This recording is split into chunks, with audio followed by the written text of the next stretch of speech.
Left side dais కి నుంచి left side మనకి అంతా కూడా పార్కింగ్ ఇవ్వడం జరిగింది. మిత్రులందరూ గమనించి కనీసం ఎవరైనా చనిపోతే కాలు వెళ్దామంటే ఇంతకుముందు బోడం వీరయ్య గారు పెద్దలు చెప్పినట్టుగా జాగ లేనటువంటి ఒక పరిస్థితి. భద్రాచలం పుణ్యక్షేత్రం కాబట్టి ముఖ్యమంత్రులు, ప్రధానమంత్రులు, కేంద్ర మంత్రులు, ఎంపీలు, ఎమ్మెల్యేలు, పెద్ద పెద్ద వాళ్ళు ఇక్కడ విజిట్ చేస్తారు కాబట్టి ఇక్కడ ఉన్నటువంటి చెత్త వేయడానికి కూడా కనీసం ఈరోజు జాగలేనటువంటి ఒక పరిస్థితి. దానికి కనీసం ఎవరైనా చనిపోతే కాలు వెళ్దామంటే ఇంతకుముందు బోడం వీరయ్య గారు పెద్దలు చెప్పినట్టుగా జాగలేనటువంటి ఒక పరిస్థితి. భద్రాచలం పుణ్యక్షేత్రం కాబట్టి ముఖ్యమంత్రులు, ప్రధానమంత్రులు, కేంద్ర మంత్రులు, ఎంపీలు, ఎమ్మెల్యేలు, పెద్ద పెద్ద వాళ్ళు ఇక్కడ విజిట్ చేస్తారు కాబట్టి ఇక్కడ ఉన్నటువంటి చెత్త వేయడానికి కూడా కనీసం ఈరోజు జాగలేనటువంటి ఒక పరిస్థితి. దానికి భద్రాచలం పునర్వర్గీకరణ సందర్భంగా ఉద్యోగ సంఘాలు జేఏసీగా ఏర్పడి ఈరోజు దానికి అధ్యక్షత వహించిన సభాధ్యక్షులు ఏలూరు శ్రీనివాసరావు గారికి ప్రత్యేకమైన ధన్యవాదాలు తెలుపుకుంటూ, నిజంగా భద్రాచలం మీద ప్రేమ, అభిమానం అన్నీ చూపెట్టినందుకు ప్రత్యేకమైన నా తరపున, భద్రాచలం వాసుల తరపున మీ ఉద్యోగ సంఘాలకి అందరికీ ప్రత్యేకమైన ధన్యవాదాలు తెలుపుకుంటూ, ఈనాటి కార్యక్రమానికి ముఖ్య అతిథులుగా విచ్చేసిన అమ్మ మాజీ కేంద్ర మంత్రివర్యులు, ప్రస్తుత రాజ్యసభ సభ్యురాలు శ్రీమతి రేణుకా సోదరి గారికి ప్రత్యేకమైన ధన్యవాదాలు తెలుపుకుంటూ, నిజంగా ఆనాడు రాష్ట్ర విభజనలో, తెలంగాణ రాష్ట్ర విభజనలో ఎంతోమంది ఆత్మహత్య చేసుకున్నారు, ఎంతో పోరాటాలు చేశారని ఆ రోజు కేంద్రానికి తీసుకెళ్ళి కేంద్రం దగ్గర రాష్ట్ర విభజనకు తోడునీడగా ఉండి ఆ రోజు రాష్ట్ర విభజనలో ముఖ్య పాత్ర వహించిన అమ్మగారికి ప్రత్యేకమైన ధన్యవాదాలు తెలుపుకుంటూ, మన తెలంగాణ తరఫున ప్రత్యేకంగా ధన్యవాదాలు తెలుపుకుంటూ, అదేవిధంగా అలానే సీనియర్ నాయకులు మాజీ ఎమ్మెల్యే గారు, అదేవిధంగా ప్రస్తుత కార్పొరేషన్ చైర్మన్ గారు అన్న, సీనియర్ నాయకులు అన్న ఉదయం వీరన్న గారికి, సర్పంచ్ గారికి, అలానే పెద్దలు విచ్చేసిన పెద్దలందరికీ, అలానే మా మీడియా మిత్రులకి, ఈరోజు ప్రజలందరికీ ఇబ్బందులు పడుతూ ఉన్నామని తెలియజేయడానికి కింద ఎండున్న విచ్చేసిన ప్రజలందరికీ ప్రేమాభిమానాలు తెలుపుకుంటూ, నిజంగా ఆనాటి విభజనలో భాగంగా భద్రాచలం కూడా 2 మండలాలు 2 వార్డులు ఈరోజు మనం ఆంధ్రాలోనే కలుపుకున్నారు. ఈరోజు అమ్మ రేణుకా సోదరి గారికి ప్రత్యేకంగా తెలుసు, అదేవిధంగా తుమ్మల నాగేశ్వరరావు గారికి తెలుసు. మరి ముఖ్యమంత్రి గారు కూడా వచ్చి 2-3 పరిహారాలు మాట్లాడడం, ఖచ్చితంగా మొన్న కూడా ఈ పంచాయతీని ఏం చేద్దామని శ్రీ సీతారామచంద్ర స్వామి కళ్యాణానికి నవమి రోజు వచ్చిన రోజు కూడా కేంద్రానికి పంపించి ఖచ్చితంగా 5 పంచాయతీని తీసుకురావాలని మొన్న కూడా మనం ఎమ్మెల్యేలు అందరి ముందు మాట్లాడటం కూడా జరిగింది. నేను కూడా 2-3 సార్లు రిప్రజెంటేషన్ మన ముఖ్యమంత్రి గారికి ఇవ్వటం జరిగింది. ముఖ్యమంత్రి గారు కూడా చెప్పాను, చాలా వరకు ఆనాడు మనం ఆంధ్రాలో ఉండి కూడా హాస్టల్స్ ఆ రోజు చాలా హాస్టల్స్ ఇక్కడ ఉండేవి. చాలామంది పిల్లలు ఇక్కడ చదువుకున్న పిల్లలందరినీ కూడా అటుపక్క ప్రభుత్వం, ఆనాడు తెలుగుదేశం ప్రభుత్వం 2017లోనే వాళ్ళని లోకలైజ్ చేసింది. మన దగ్గర చదువుకున్న సింతూరులోను, అటు సింతూరు కానీ, ఇప్పుడు మనం సెయింట్ యాన్స్ కూడా మన పక్కనే ఉంది. ఇప్పుడు ఒక పాప అశోక అనే పాప లాస్ట్ ఇయర్ నుంచి తిరుగుతుంది. వాడికి నాన్ లోకల్ ఇవ్వటే లోకల్ ఇవ్వలేదు తప్ప సెయింట్ యాన్స్ కూడా మన వాటి మన భద్రాచలం అనుకుని ఉన్న సెయింట్ యాన్స్ స్కూల్ కూడా మన భద్రాచలంలోనే ఉంది. ఈరోజు నా కూతురు కూడా సెయింట్ యాన్స్లో చదువుతుంది. అలాంటి దాన్ని ఈరోజు మనం మన వార్డులో చదువుకున్న దాన్ని మన భద్రాచలంలో కూడిన దాన్ని ఈరోజు పిచ్చికలపాడ, ఎటపాక, కన్నాయిగూడెం, గుండాల కన్నా ఈరోజు మనం ఎక్కడ భద్రాచలం కానుకొని ఉన్న స్కూల్స్ కూడా చదువుకున్న వాళ్ళని లోకలైజ్ చేసుకుని లేకపోతున్నాం. ఇప్పటికి మనం 12 సంవత్సరాల నుంచి 11 సంవత్సరాల నుంచి పోరాటం చేస్తూనే ఉన్నాం. మనం చాలా వరకు ఉద్యోగస్తులు రాసి మన వేలాది మంది అటు అసరాపేట మండలంలో కానీ, అసరాపేట కాన్స్టిట్యున్సీలో కానీ, ఈ భద్రాచలం కాన్స్టిట్యున్సీలో కానీ ఆ రోజు మనం ఉమ్మడిగా ఉన్నప్పుడు అటు కొన్ని రెసిడెన్షియల్ స్కూల్ ఉండే, ఆ రెసిడెన్షియల్ స్కూల్లో చదువుకున్నాం. అటు వాళ్ళందరూ కూడా ఇటు హాస్టల్స్ ఉండి ఇక్కడ చదువుకున్నారు.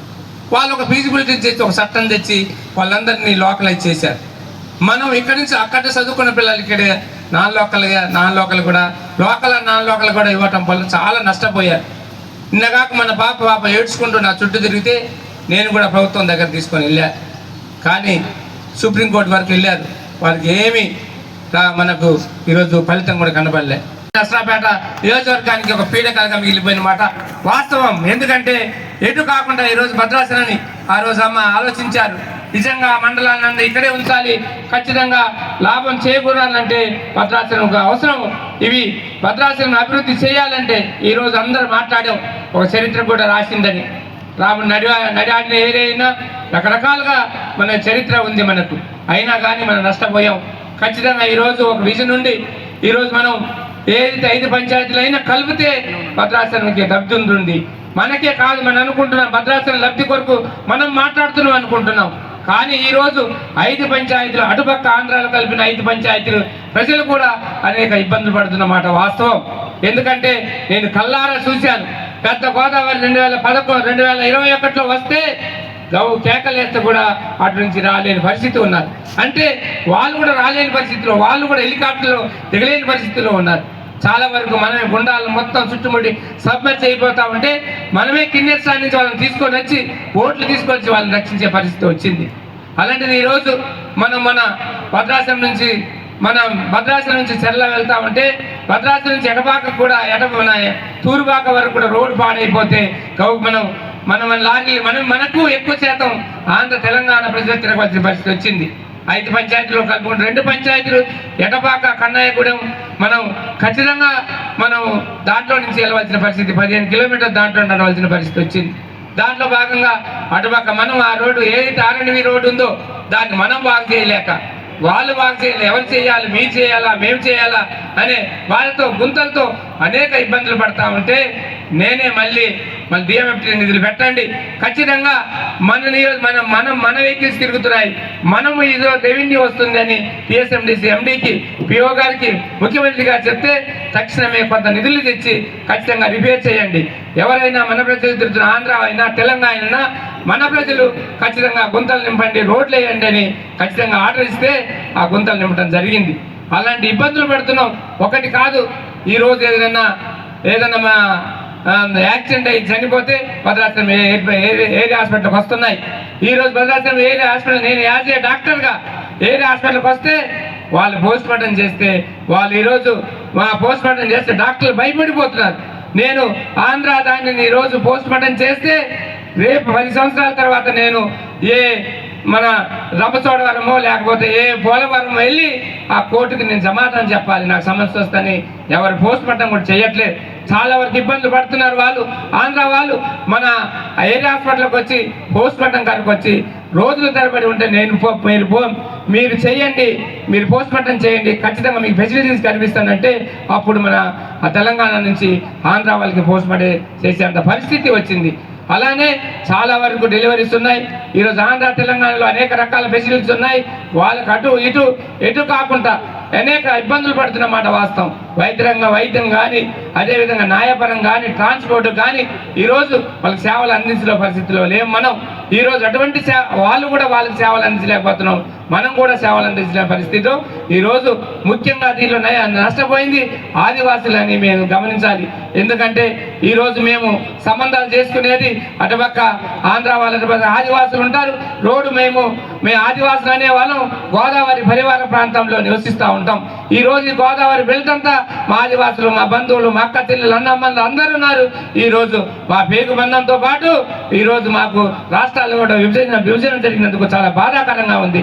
ఈరోజు ప్రభుత్వం ఇటు మొన్న మంత్రి గారు మాట్లాడారు, ఈరోజు ముఖ్యమంత్రి గారు కూడా ఈరోజు ఆనాడు ఎంతో మంది పోరాటం చేసి ఆనాటి ముఖ్యమంత్రి గారు మాజీ ముఖ్యమంత్రి లాంటి మాట్లాడి అనేక ప్రాణాలు పోగొట్టి ఆ రోజు తెలంగాణ రావడానికి ఎంత కష్టపడ్డారో అమ్మ రేణుకా చౌదరి గారు ఆ రోజు సోనియా గాంధీ గారికి చెప్పి ఖచ్చితంగా మనం ఇవ్వాలని ఏదైతే అన్నారో ఆ రోజు మన కేసీఆర్ గారి పోరాటం అయితే, ఉద్యోగుల పోరాటం అయితే, అనేక పిల్లల పోరాటం అయితే చాలా పోరాటాల్లో మనం సాధించుకున్నాం. ఖచ్చితంగా ఈ 5 పంచాయతీలు మీకు పెద్ద కష్టం కాదు అమ్మగారు, ఖచ్చితంగా ఈ 5 పంచాయతీలు వచ్చే దాంట్లో మీకు కృషి ఉండాలని మీరు రాజ్యసభలో మాట్లాడారు. ఖచ్చితంగా దీన్ని మీరు మళ్ళీ ఈ 5 పంచాయతీలు రావడానికి మీ మీద ఆధారపడి ఉందని మీరు మళ్ళొక్కసారి మీ గొంతిప్పితే ఖచ్చితంగా సాధ్యమవుతుందని మీకు విన్నవించుకుంటూ సెలవు తీసుకుంటాను. Thank you.